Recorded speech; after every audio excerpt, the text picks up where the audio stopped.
Okay. Yeah, I apologise if I look a bit tired. Literally just got back from a placement. Yeah, I wasn't even supposed to go in today.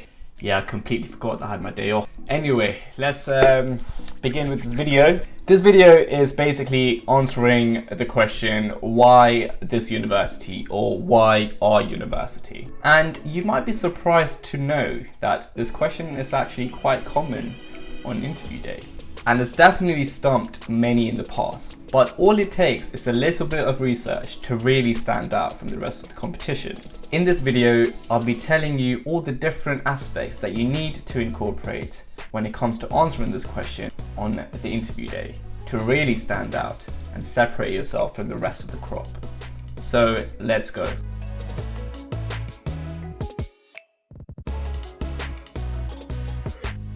So I attended 3 interviews and I actually got asked this question in 2 of those. So the popularity of this question should not be undermined. This question is powerful and it really has the potential to set you apart from the rest of the competition, like I said. This is because it allows you to directly show your commitment and dedication towards the university that you're attending the interview for. The way to answer this question is all about feeding the university's ego. And this is the only question where you'll be rewarded handsomely for it. Despite all of this, it hasn't gotten the attention that it deserves, especially on YouTube anyway. And all it takes is just a little bit of research. Essentially, there is big reward for little effort. So going back to my interview, I've been asked this question in both my Kings and Southampton ones. And luckily I was prepared. I made sure I knew a couple of facts about each university's, something unique. In this video, I'll be talking about the most important aspects that you have to know, and also the aspects that you should know to really impress and really stand out when answering this question. So let's crack on. So moving on to the points that you need to know, the most important thing that you have to know is the type of teaching that the university offers. There are generally 6 approaches to the training provided in medical school that you have to know. Luckily for you, 3 of these have quite a significant overlap. So essentially you just have to know 3 main things, but I'll be talking about all 6 for completeness, okay?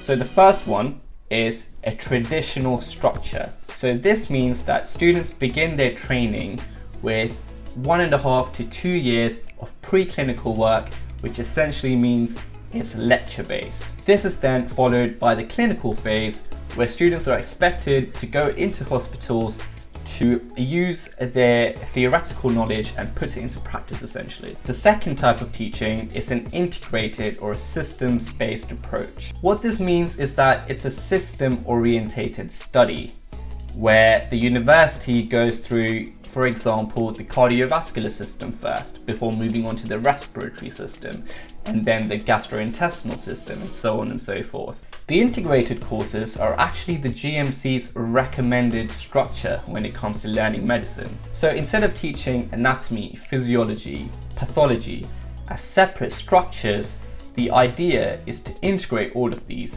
into one organ system. So for example, you'll take the cardiovascular system and you learn the anatomy, the physiology, the pathophysiology, the biochemistry, and everything related to the cardiovascular system in blocks. So for example, in Southampton, we had 4 weeks to learn everything about the heart, and then 4 weeks to learn everything about the lungs, 2 weeks about the kidneys.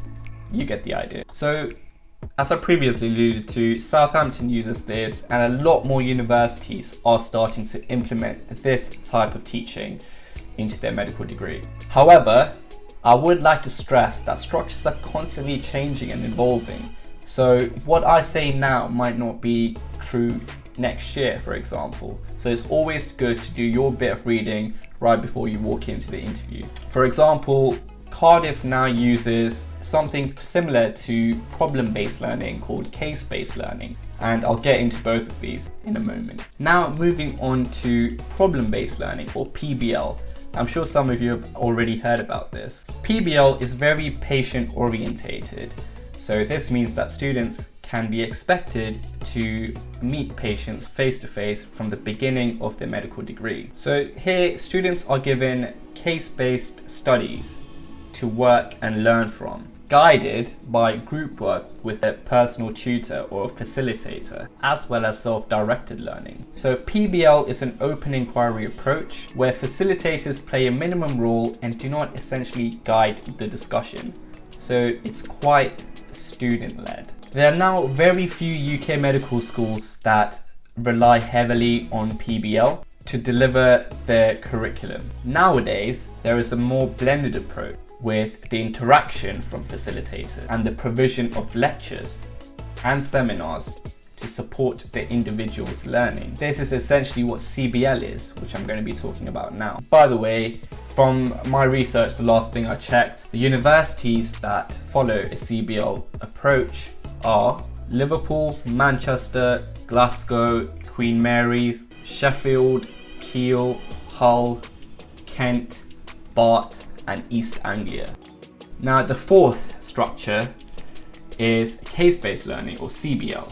CBL is very similar to PBL, except there is a lot more support to really help you learn the content. This support comes in the form of lectures, seminars, and more involvement from the facilitator who leads the discussions, anatomy dissections, small group learning, and this is quite patient focused. So after you get given the case, everyone meets up after a week or two to come together and just talk about their area of research.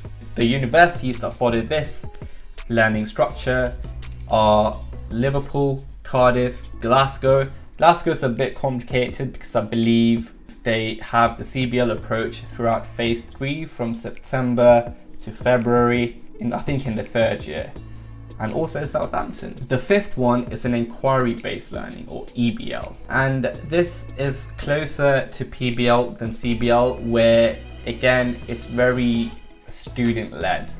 The facilitator plays a minimum role and it's up to the student to go out there and get all the information. Again, so this means that it emphasizes quite a bit on independent learning. And I think Birmingham University uses this type of teaching. Now, the sixth one is called multi or interprofessional learning course. So this involves 2 or more different allied healthcare professionals learning the same content side by side. So interpersonal learning not only focuses on the material to be learnt, but also on the way in which practitioners work together as something that foreshadows a multidisciplinary team. So doing this will really hone your teamwork skills for the future. So it may include aspects on developing respect for other professionals, appreciation of the different ways of working, trust and communication skills in working together, and the strengths of a diverse workforce. So that's basically all the 6 main structures that medical schools implement when teaching medicine. So when talking about this, talk about the positives of the course structure the university offers, rather than fixating on the negatives of other systems from other universities. And essentially, the main divide occurs between lecture-based learning and independent group learning. The advantages, because again, you don't talk about the disadvantages of any of these. So the advantages of lecture-based learning is that there is consistent dissemination of all the relevant information that is factually correct, because essentially it's being taught by doctors or professors, and so this levels the playing field for exams.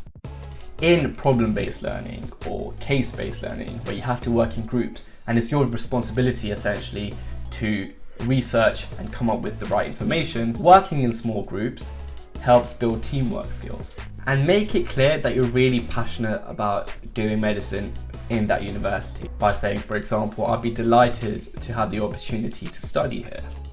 The second most important thing that you need to know is the type of anatomy that's being taught in that university. Specifically, I'm talking about knowing the difference between dissection and prosection. The prosections are already dissected, cadavers that are pinned for you to not touch but just look and learn from.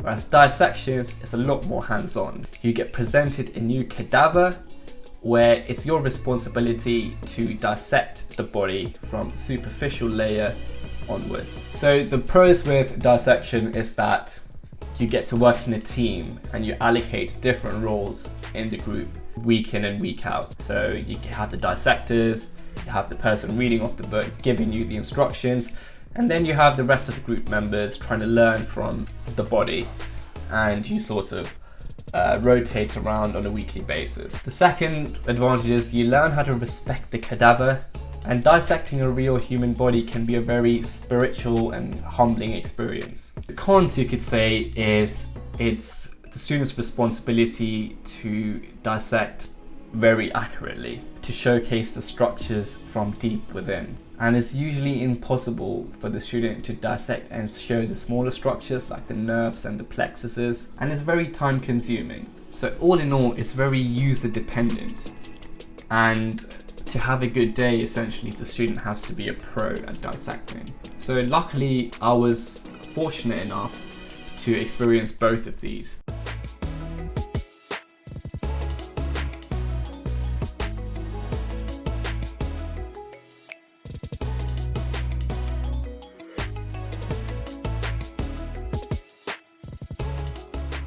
Pro sections, it's just, you know, like I said, I do like information given to me rather than having to pursue it.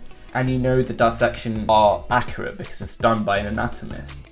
Again, speak about the advantages of either dissection or pro section, whatever one the university is offering, rather than talking about the disadvantages of the other dissection.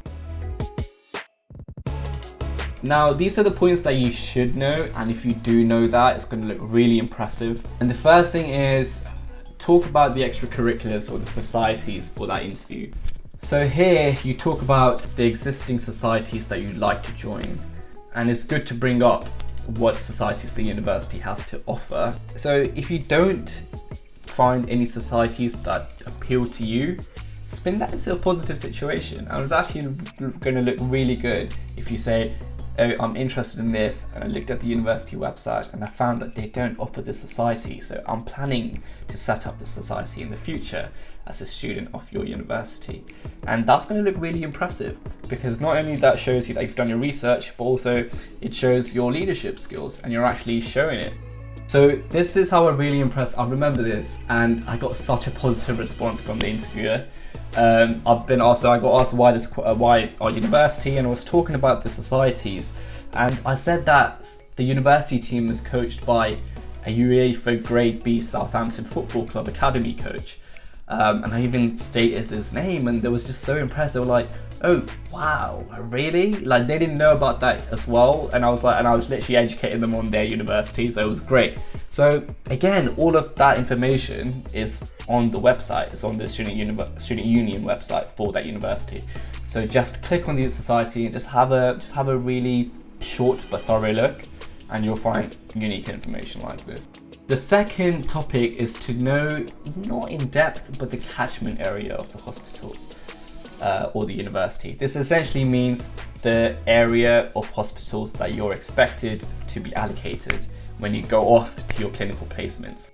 Again, you don't have to know the finer details of this, just know the different areas and just say, yeah, I'd be interested in learning about the local health population in this area, because this is one of the hospitals where students can be expected to be allocated to. And the third point is linked to the second point, is that have a knowledge of the local health population. And this will look really impressive if you are aware. So it's a good idea to comment on the prevalent diseases in that area. So for example, in East London, there is a high prevalence of tuberculosis. In the Southampton, I remember I was doing it and I found out the suicide rate is double that of the average rate in England. And I went on to explain why I think this is and what systems can be set in place to help reduce this prevalence. And also it's good to mention the ethical diversity. Did I just say ethical? I will make a video on ethics in the future. No, but anyway, it's good to mention the level of ethnic diversity of the city, stating that interacting with a diverse population will help you get accustomed to different cultures, which you feel is going to be very integral in your future practice as a doctor. Common mistakes when you're talking about the local health population is being too critical of people for their ill health.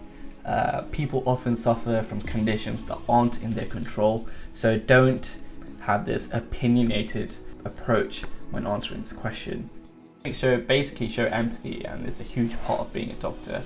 The second mistake is quite a no-brainer, is not knowing anything about the local population. The condition doesn't have to be unique, it could be anything. It could be even cardiovascular disease, just a higher rate of cardiovascular disease. The fourth point is showing an awareness of the pastoral care system that is offered in the university. Every doctor needs some sort of support, be it psychologically or physically, throughout their career. So run through an ordered list of the people you would turn to, and it sort of has a triage-based system. So for example, for serious problems, you would typically speak to your personal tutor first, who will then direct you to the most appropriate member of the faculty. The step beyond that would be to talk to your course director, and then the university support team. You might also consider peer support, and even the student union of the universities have a pastoral care system in place to support their students. If you haven't done any research about this and have no idea about the system, about the pastoral care, just say that the first reaction would be to speak to a member of faculty or your personal tutor.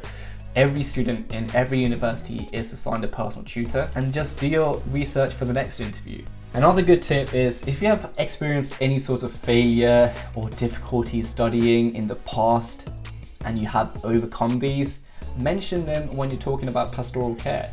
Just like plug it in there. It shows experience and resilience, but phrase it in the right way so it doesn't come across as a weakness. So don't say, I always seem to struggle with everything at first, because that's basically putting a negative spin. But rather, you could say something like, I've learned so much about resilience when I struggled in whatever, and the importance of pastoral care during these times. This is what I did in my King's one, where I mentioned how I went from averaging around 40% in my second year to getting a high 2-1 by the end of the third year. So that's pretty much it, guys. So that's literally essentially a whistle-stop tour of how to answer why our university. If you liked the video, then please do like the video if you did find it helpful anyway. And yeah, just a bit of research will take you such a long way when it comes to answering this question. So good luck with your interview stage. Don't worry, you've got so much time. I don't know what the situation is going to be like during these pandemic times. You might have to have webcam interviews, but it doesn't change how you should approach interviews anyway. So hopefully, good luck, don't freak out, because these are unprecedented times and no one really knows what's going to happen or how it's going to be done. But if you guys do know, let me know in the comments below. Anyway, that's me. Peace.